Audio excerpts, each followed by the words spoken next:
नमस्कार, बहुत स्वागत है आपका। आप देख रहे हो इंडिया डेली, साथ आपके मैं सोनिका सिंह। आज पूरा देश योगा दिवस मना रखा है। इस मौके पर क्योंकि योग करना जरूरी हो जाता है, अंतर्राष्ट्रीय योग दिवस है। ना सिर्फ भारत बल्कि दुनिया भर में अब लोग योग को अपनाने लगे हैं, क्योंकि भारत विश्व गुरु बन रखा है योग के मामले में भी। तो किस तरह से आपको योग करना चाहिए, कैसे आपको खुद फिट रखना है, क्योंकि आज के दिन तो लोग योग करते ही हैं, लेकिन आपको बाकी दिनों में भी कैसे योग करना है। हमारे साथ योग टीचर इस वक्त जुड़ रहे हैं, सुनील सिंह जी, जो आपको बताएंगे कि आपको अपने जीवन में किस तरह से योग करना है, कैसे आप खुद को फिट रखेंगे, कैसे आप खुद को स्वस्थ रखेंगे। सुनील जी, बहुत स्वागत है आपका इंडिया डेली पर। धन्यवाद धन्यवाद। सर, सबसे पहले तो यही बताइए योग को लेकर के कि हमारे दर्शकों को कैसे उन्हें योग करना चाहिए, कैसे वो योग को अपनाएं, क्योंकि अक्सर ही हम देखते हैं कि लोग कहते हैं कि हमारे पास समय नहीं है, हम कैसे योग के लिए समय निकालें। मैम, सबसे पहली बात तो ये लोगों को जानना होगा कि योग 8 साल से लेकर 100 साल का कोई भी व्यक्ति योग का अभ्यास कर सकता है। दूसरा बात आपने ये ध्यान रखना है, लोगों ने कहा कि हमारे पास समय नहीं होता है, तो समय के लिए योग में एक बहुत डायनेमिक फॉर्म ऑफ एक्सरसाइजेज हैं जिसको कहलाता है सूर्य नमस्कार। सूर्य नमस्कार में हम क्या करते हैं, आसन करते हैं, प्राणायाम करते हैं, ध्यान करते हैं, और वो डायनेमिक होता है। तो उससे क्या होता है कि हमारे एंडोक्राइन सिस्टम पे इम्पैक्ट पड़ता है। फॉर एग्जाम्पल, अगर आपके पास 10 मिनट हैं तो आप सूर्य नमस्कार करें धीरे धीरे, और चाहे आप 4 चक्र 5 चक्र का अभ्यास करें, धीरे धीरे धीरे आप अभ्यास को बढ़ाते जाएंगे। तो ये क्या होगा, आपके पूरे सिस्टम को ये दुरुस्त रखेगा, शारीरिक, मानसिक और आध्यात्मिक रूप से।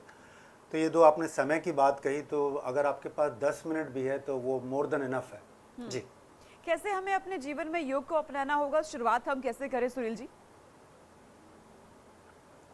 शुरुआत में देखिए, जब भी कोई साधक जिज्ञासु अभ्यासी जब आता है तो उसको क्या करना चाहिए, योग की सूक्ष्म क्रियाएं होती हैं जो मैं बताऊंगा। कुछ आंखों की क्रियाएं हैं, कुछ आपके गर्दन की हैं, कुछ कंधों की है। तो जब आप इनको धीरे धीरे करते हैं तो वहाँ पर जो टॉक्सिन्स होते हैं वो वहाँ से मूव करते हैं। तो शुरुआत में मैं आपको आइज़ की 3 एक्सरसाइज बता देता हूँ, क्योंकि आजकल लोगों को कम उम्र में चश्मा लगता है जी। पहली एक्सरसाइज क्या है, आपने जब भी आपको समय मिलता है तो आप दिन भर में कम से कम 50-50 के 3 से 4 बार ये ब्लिंकिंग करेंगे, फास्ट ब्लिंकिंग करेंगे। आइज़ को आप खोलेंगे और बंद करेंगे। तो इससे क्या होगा, आपकी जो टीयर ग्लैंड्स हैं वो एक्टिवेट होंगे। जिन लोग को ड्राई आइज़ की प्रॉब्लम होती है वो दूर होगी। Exercise number 1। एक्सरसाइज नंबर 2 में आपने क्या करना है, अपराइट बैठेंगे, राइट देखेंगे 25 टाइम, लेफ्ट देखेंगे 25 टाइम, राइट देखेंगे, लेफ्ट देखेंगे। इसको भी आप दिन भर में कम से कम 50-50 बार करेंगे। थर्ड एक्सरसाइज आप क्या करेंगे, दोनों हाथों को इस तरह से घर्षण करेंगे, और जब हाथ पूरे वार्म हो जाएंगे, थोड़ा गर्म हो जाएंगे, तो उन हाथों को, इसको पामिंग कहते हैं योग में, आपने आंख बंद करके आंख के ऊपर आपको 30 सेकंड से लेके 1 मिनट तक इस अवस्था में रहना है। तो ये 3 जो एक्सरसाइजेज हैं आपको दिन भर में 3 बार जरूर करनी है। इससे आपकी जो आई साइट है, आइज़ हैं, वो स्ट्रांग होंगी, वहाँ पे जो ब्लड का सर्कुलेशन फास्टर होगा, आई ब्रेन का कोऑर्डिनेशन बहुत अच्छा होगा। तो ये तो हो गई आपके आइज़ के लिए। अब आप नेक का बहुत बड़ा रोल होता है, जो गर्दन हमारी है उसका बहुत बड़ा रोल होता है। तो मैं आपको बहुत सिंपल स्ट्रेचेस बताऊंगा जो कोई भी व्यक्ति कहीं पर भी कर सकता है। पहला स्ट्रेच क्या होता है, आपने अपनी गर्दन को पीछे की ओर पुल करना है और अपने चिन को यहाँ पे स्ट्रेच करके होल्ड करना है। इसको आप इनिशियली 30 सेकेंड्स करिए, और होल्ड करते करते आप इसको लेफ्ट साइड को बेंड करेंगे with the help of your hand. इस तरह से लेफ्ट साइड के बेंड करेंगे, स्ट्रेच करेंगे इसको भी, और फिर आप जाएंगे अदर साइड। जो आपका चिन है वो टक्ड इन रहेगा, इसको भी आपने 30 सेकेंड्स होल्ड करना है। इससे क्या हुआ, जो आप स्लाउच और हंच है, आपका जो पॉस्चर, आपकी गर्दन जो आगे की ओर हो गई, तो हमने क्या किया, हमारी मसल्स वीक होना शुरू हो जाती हैं। जब उसके अपोजिट हम टक इन करके रखते हैं तो जो मसल्स वीक हो रही हैं धीरे धीरे वो स्ट्रेंथन हो जाएंगी, उनमें ताकत आ जाएगी। तो ये सिंपल एक्सरसाइजेज हैं, इनको भी आप सुबह, दोपहर, शाम जब भी आपको समय मिलता है। उसके बाद आपने हमेशा सुना होगा कि हमारे जो शोल्डर्स हैं, वो लोगों को शोल्डर्स में पेन होता है। तो मैं इसकी बहुत शानदार आपको एक्सरसाइज बता रहा हूँ। इसको अंग्रेजी में कहते हैं वाई और टी और डब्ल्यू। तो हमारे हाथों की जो पोजीशन होती है, आपने इस तरह से अपने हाथ ऊपर उठाए, अंग्रेजी का वाई हो गया, और इसको आपको होल्ड करके रखना है फॉर 30 सेकेंड्स। फिर उसके बाद अंग्रेजी का आपने टी बनाना है, इसको भी आपने 30 सेकंड होल्ड करना है। उसके बाद आपने इंग्लिश का डब्लू बनाना है, इसको भी आपने 30 सेकंड होल्ड करना है। जब टी वाई डब्लू आप बनाएंगे तो अपने शोल्डर ब्लेड्स को पीछे की ओर स्क्वीज करके, यानी उनको खींच कर रखेंगे, तो जिससे क्या होगा, हमारी टर्पीजियस जो मसल होती है जो वीक हो जाती है तो वो स्ट्रेंथन होना शुरू हो जाएगी, उसमें ताकत आनी शुरू हो जाएगी। तो इसको भी आपको दिन भर में कम से कम 3 बार जरूर करना है। आपको समस्या है या नहीं है, इसको भी आपको करना है। कई बार आपने देखा है लोगों के शोल्डर्स जो फ्रोजन हो जाते हैं, उनके हाथ नहीं उठ पाते हैं, वो कंप्यूटर या लैपटॉप पर निरंतर काम करने से उनके हाथ नहीं उठ पाते हैं। इसकी बेस्ट एक्सरसाइज क्या, आपने दोनों हाथ अपने इस तरह से घुटने पे रखे, दोनों शोल्डर्स को ऊपर उठाया और रोटेट किया क्लॉकवाइज। इसको भी आप कम से कम 25 टाइम्स करेंगी। फिर एंटी क्लॉकवाइज इसको भी आप 25 टाइम्स करेंगी। इस एक्सरसाइज को भी आप दिन भर में 2 से 3 बार करेंगे, चाहे आपको समस्या है चाहे नहीं है। तो अभी क्या होगा, इससे इनिशियली क्या हुआ, हमने आपके आइज को, नेक को और शोल्डर को कवर किया। बट शहरों में क्या होता है, शहरों में एक बहुत कॉमन समस्या है महिलाओं में और पुरुषों में, 10 से 6 लोग जो है उनको थायराइड की प्रॉब्लम हो जाती है। तो उनके लिए मैं एक बहुत शानदार आपको टेक्निक बताने जा रहा हूँ जो बहुत लाभान्वित करेगी। आप सभी लोगों ने बाबा रामदेव जी का कपालभाति प्राणायाम देखा होगा, लेकिन इस कपालभाति प्राणायाम में हम क्या करते हैं, वैसे कपालभाति प्राणायाम के सांस को बाहर निकालते हैं नाक से और पेट हमारा अंदर जाता है। इस प्राणायाम में हम क्या करते हैं कि सांस को तो बाहर निकालते हैं लेकिन आवाज़ के साथ। तो इसको देख लीजिएगा, इसको कैसे करना है। कमर गर्दन बिल्कुल सीधी, इसको 3 से लेकर 5 मिनट तक रोज करना है। ये देख लीजिए।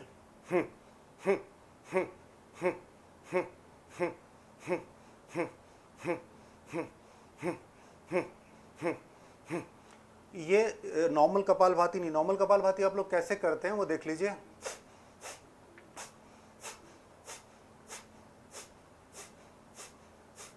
नॉर्मल कपालभाति में आप गलकंठ से कोई आवाज़ नहीं निकाल रहे हैं, लेकिन इसमें आप क्या करते हैं, जब गलकंठ से आवाज़ निकालते हैं तो ये हमें कैसे लाभान्वित करता है ये भी आपको समझना होगा। हमारा मेटाबॉलिज्म हाई हो जाता है और बॉडी का ये नियम है, अगर हमारी बॉडी का मेटाबॉलिज्म हाई है तो हमें कभी भी मोटापा, ओबेसिटी या फैट हमारी बॉडी में एक्युमुलेट या जमा नहीं होगा। और जब इस प्राणायाम को निरंतर हम करते हैं तो बार बार पेनिट्रेशन होता है हमारे लीवर में, हमारे स्प्लीन में, किडनी में। तो हमारे को लीवर डिसऑर्डर्स हैं या किडनी की कोई समस्या, उस समस्या से भी हम बचेंगे। डिटॉक्सिफिकेशन होता है हमारे बॉडी का, और त्रिदोष, वात पित्त कफ, तीनों दोष का संतुलन होता है। तो इसको भी 3 से 5 मिनट करना चाहिए, लेकिन इसमें कुछ सावधानियां रखनी होंगी। जिन लोगों को भी हाई ब्लड प्रेशर या हार्ट की समस्या है या बहुत ग्रीष्म ऋतु में जैसे आजकल 50 का टेम्परेचर है, तो इसको नहीं करना चाहिए। और यदि आप करना चाहते हैं तो योग गुरु के सानिध्य में आपको इसका अभ्यास करना चाहिए। जी जी सुनील जी, क्योंकि आज जो थीम है हमारी स्वयं और समाज के लिए योग कर रहे, ये थीम रखा गया है 10वें अंतर्राष्ट्रीय योग दिवस के मौके पर। यानी कि इससे ये पता चल रहा है सुनील जी, आपको स्वयं के लिए तो करना ही है, लेकिन आप समाज के लिए भी करें, क्योंकि अगर आप स्वस्थ हैं तो समाज भी स्वस्थ रहेगा। जी, मैं इस पे आपको बहुत अच्छी बात कहना चाहता हूँ। जब हम स्वयं स्वस्थ रहते हैं मानसिक और शारीरिक रूप से, तो जो हमारा इम्पैक्ट होता है वो सोसाइटी में बड़ा पॉजिटिव होता है। और योग, ये समझिए कि योग, अष्टांग योग जो है योगी पतंजलि जी का, यम नियम आसन प्राणायाम प्रत्याहार धारणा ध्यान समाधि, उसका ये मतलब होता है कि हमारा आचरण व्यवहार वाणी समाज के प्रति कैसे होनी चाहिए, स्वाध्याय का हमारे जीवन में क्या रोल है। तो जब हम स्वयं स्वस्थ रहते हैं तो क्या करते हैं, हम प्रेरित करते हैं अपने परिवार को, परिवार के बाद हम समाज को, और उसके बाद राष्ट्र को स्वस्थ होने के लिए। आप हमेशा देखिएगा, अगर कोई व्यक्ति स्वस्थ है तो लोग उसके प्रति जल्दी आकर्षित होते हैं। आकर्षण से मेरा मतलब है वो वैसा बनना चाहते हैं, वैसा दिखना चाहते हैं। और योग एक ऐसी परंपरा है, धरोहर है, जैसे मैंने कहा कि ये तो हमारे इनहेरेंट है हमारे पूरे सिस्टम में, भारत में। तो 8 से 100 साल का कोई भी व्यक्ति इसको आसानी पूर्वक कर सकता है। और यदि आपके पास समय है, जैसा आपने शुरुआत में कहा समय नहीं है, तो मैंने आपको सूर्य नमस्कार बताया। तो यदि आपके पास समय है तो एक परंपरा है, पहले आप आसन करेंगे, प्राणायाम करेंगे, ध्यान करेंगे। इस तरीके से आपको सिस्टमैटिकली एक एक पायदान से जाना है और आगे इसको करना है। और मैं अगर आपके पास समय होगा तो मैं ध्यान के बारे में बताऊंगा, जो इंस्टेंट ध्यान 1 और 2 मिनट्स में आप अपने आप को कैसे बिल्कुल बताइए डिस्ट्रेस कर सुहेल जी, सकते बिल्कुल हैं, बताइए। ब्रेथ का क्या रोल होता है। मैडम, आप हमेशा ही देखते हो कि हमारे समाज में जो लोगों को तनाव, छोटी छोटी बातों में तनाव हो जी। जाता है, और परिणाम स्वरूप क्या होता है, धीरे धीरे धीरे वो तनाव बढ़ने से क्या होता है, उनको हार्ट की समस्या, हाई ब्लड प्रेशर की समस्या। तो वो ये जानते नहीं कि यदि वो अपने शरीर में प्राण ऊर्जा को बढ़ा लें, तो मैं आपको कुछ विधियां बताऊंगा कैसे हम अपने शरीर में प्राण ऊर्जा को बढ़ा सकते हैं। सबसे पहले जो लोग भी रात में जब खाना भोजन वोजन के पश्चात जो लोग सोते हैं, उनको 5 मिनट किसी भी धर्म संप्रदाय के वो लोग हों, तो उनको अपने संप्रदाय का एक बीज मंत्र, जो भी वो मंत्र जानते हैं, जैसे मैं हिंदू धर्म के संदर्भ में बात करूंगा, रोज रात को जब आप सोने से पहले दोनों हाथ इस तरह से ज्ञान मुद्रा में, अंगूठा तर्जनी मिली, कमर गर्दन बिल्कुल सीधी, और हमारा ध्यान जहाँ महिलाएं बिंदी लगाती हैं, आज्ञा चक्र कहलाता है, और मेडिकल साइंस में पीनियल ग्लैंड कहलाता है। जी। तो हमने क्या करना है, लंबा गहरा सांस भरना है, और जब सांस छोड़ना है तो ओम मंत्र का उच्चारण करना है। बट यहाँ पर अ और म पे 60% एम्फेसिस होगा और ओ पे 40% होगा। तो ये देख लीजिए कैसे करना है, और ये मैं आपको साइंटिफिकली इसको जोड़ूंगा, ये कैसे लाभान्वित करता है, कि कैसे हमें डी स्ट्रेस करेगा। हमने लंबा गहरा सांस भरा,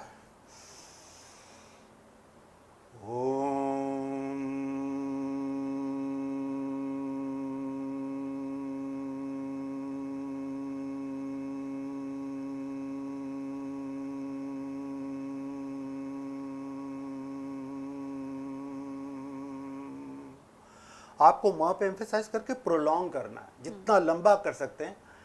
इससे क्या होगा, इससे समझिए, अब मैं साइंटिफिकली आपको बताऊंगा, जिससे जो दर्शक हमें देख रहे हैं उनको समझ में आए कि हम ओम मंत्र क्यों करना चाहें। जब हम इतना लंबा जब म पे एम्फेसिस डालते हैं, तो क्या होता है, हमारा पैरासिम्पैथेटिक नर्वस सिस्टम एक्टिवेट हो जाता है, जो रेस्ट एंड डाइजेशन मोड होता है बेसिकली। तो इससे क्या होता है, हमारी बॉडी में नाइट्रिक ऑक्साइड ज़्यादा बनता है, तो परिणाम स्वरूप stress, anxiety, high blood pressure, heart attack जैसी समस्याओं से आप धीरे धीरे बचते हैं। और जब ये निरंतर अभ्यास करते हैं, तो जो आपका जो माइंड होता है, जो आपका ब्रेन होता है, वो पॉजिटिव माइंडसेट और पॉजिटिव फ्रेम में आ जाता है। ऐसे इसको समझिए, जैसे हमने रोज निरंतर, हम एक आदमी स्ट्रेस प्रोन है, तो जब आप रोज इसको 5 मिनट रोज करते जाएंगे, तो धीरे धीरे उस हमिंग साउंड से क्या होगा कि आपको साउंड स्लीप आना शुरू होगी, और जो वो साउंड स्लीप आएगी, मोरलेस वो मेडिटेशन होगी। मतलब उसमें आपको लगा अगर आप 7 घंटे 6 घंटे भी सो रहे हैं, तो बहुत वो मेडिटेटिव स्लीप होगी। तो पहला अभ्यास तो ये हो गया। इसको आप रोज करिए 3 से 5 मिनट। और जब भी आपको लगता हो कि मुझे स्ट्रेस है और मैं ऑफिस या इंटरव्यू में कहीं बैठा हुआ हूं, तो उसके लिए मैं बहुत शानदार आपको एक टेक्निक सिखाने जा रहा हूं। जब भी हमें तनाव होता है, तो ये क्या होता है कि हमारी बॉडी में कार्बन डाइऑक्साइड ज़्यादा हो जाती है, और हमारी ब्रीदिंग शैलो हो जाती है, हम बहुत फास्ट ब्रीदिंग करते हैं। तो बॉडी का मैकेनिज्म ये कहता है, अगर हमारी बॉडी में जितना ऑक्सीजन जाएगा, उतना हमारी बॉडी का या हमारे ब्रेन की जो फंक्शनिंग है, वो कंपैरेटिवली बहुत अच्छी होगी। तो इसके लिए क्या करना है, मैं आपको बहुत शानदार एक टेक्निक सिखाने जा रहा हूँ, जो कोई भी व्यक्ति कर सकता है। आप इसी तरीके से दोनों हाथ ज्ञान मुद्रा में रखेंगे, और नाक से लंबा गहरा सांस काउंटिंग 4, और अपने पेट को बैलून नुमा फुलाएंगे या घड़े नुमा फुलाएंगे, और उसके बाद मुंह से 8 काउंट करते हुए सांस को धीरे धीरे बाहर निकालेंगे।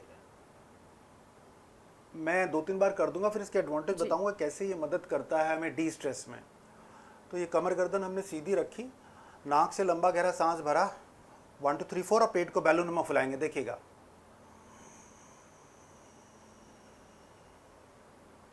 ये हमारा पेट बैलून नुमा फूल गया। अब हम मुंह से सांस निकाल रहे हैं, काउंटिंग 8।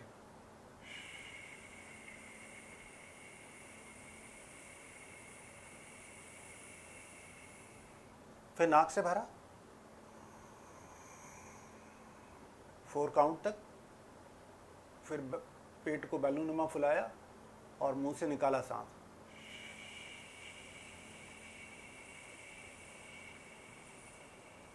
फिर एक बार और कर देता हूं, बैलून बनाया, गुब्बारा फुलाया पेट को, और सांस मुंह से निकाला।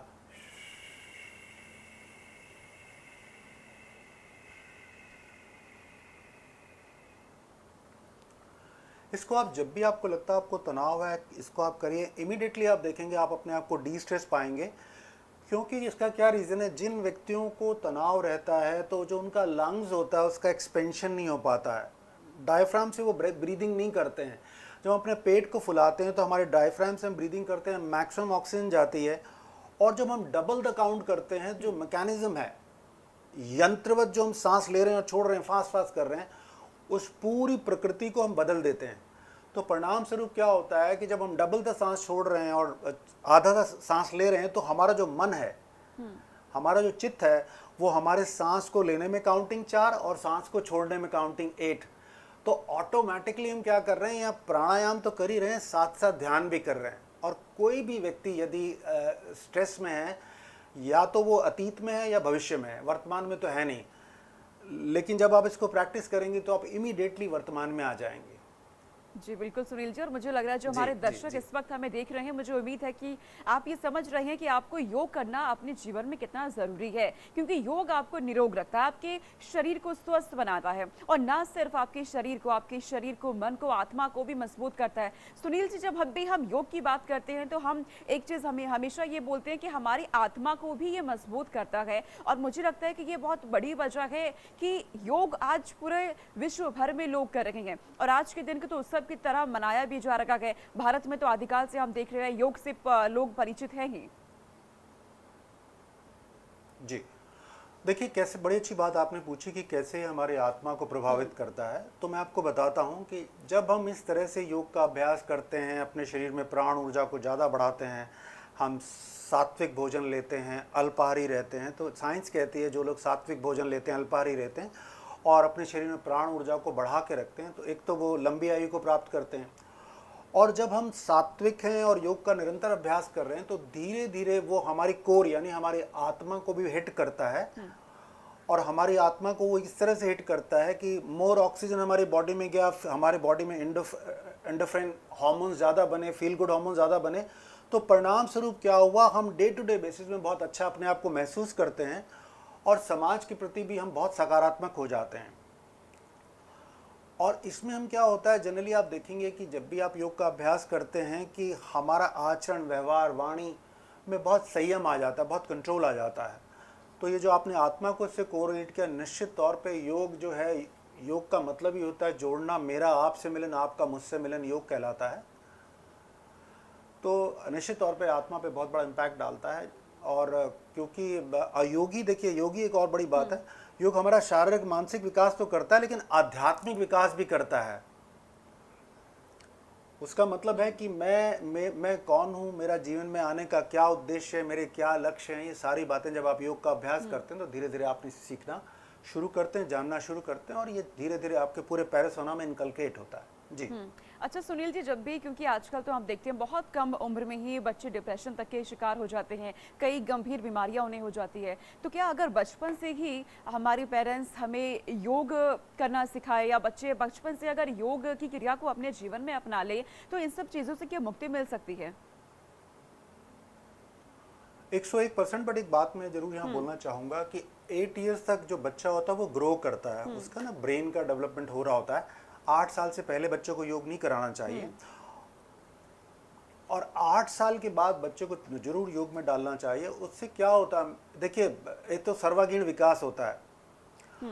बच्चा धीरे धीरे धीरे धीरे स्वयं को जानना शुरू करता है, अपने लक्ष्य को समझना शुरू करता है कि जीवन में मुझे क्या करना है। वो क्यों करता है, उसका कारण ये है कि जैसे जैसे हम फॉरवर्ड बेंडिंग योग के आसनास करते हैं तो ब्लड का फ्लो हमारे ब्रेन की ओर बहुत ज़्यादा जाता है, हमारे आईज में बहुत जाता है, हमारे फेस पे बहुत जाता है। जैसे हम उसको बैकवर्ड बेंडिंग आसनास करते हैं, काउंटर पोजेस करते हैं, तो उससे क्या होता है, हमारी स्पाइन यानी मेरुदंड लचीली बनती है।